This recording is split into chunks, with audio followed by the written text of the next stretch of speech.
La pandémie de Covid-19 a créé une situation ambivalente pour la filière emballage, selon l'étude Xerfi-Precepta.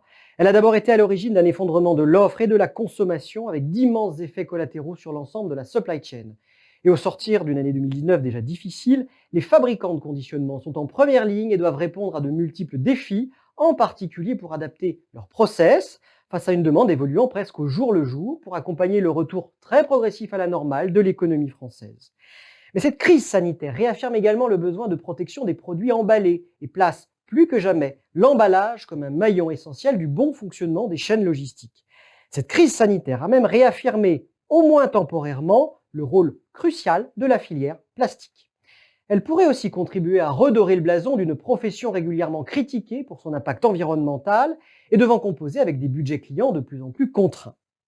Déjà, les industriels avancent leur pion, à l'image des spécialistes des emballages plastiques qui semblent avoir trouvé une planche de salut grâce aux biosourcés, à l'exemple du consortium mis en place en 2017 entre Carrefour, LSDH, SGT, PDG Plastique et Paprec pour mettre au point une bouteille de lait en PET, opaque, recyclée.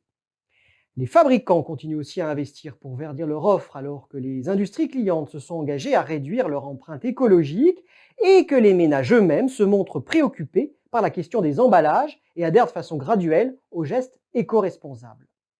À cela s'ajoute la concurrence croissante des conditionnements importés, faute d'offres adaptées au niveau national. Leur taux de pénétration a augmenté de 5 points entre 2011 et 2019 pour s'élever à plus de 31% du marché en valeur.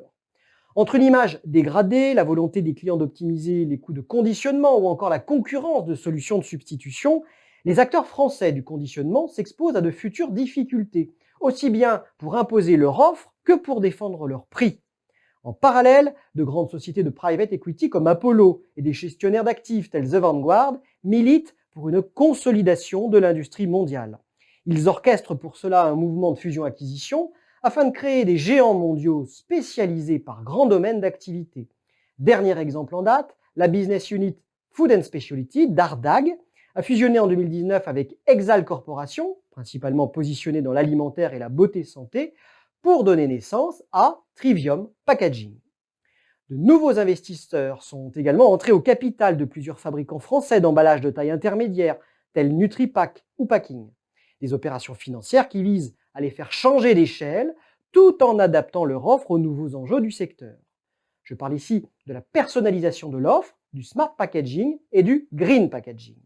3 pistes d'investissement incontournables pour les industriels qui leur permettront de conserver leur rang alors qu'une reconfiguration du marché mondial se précise.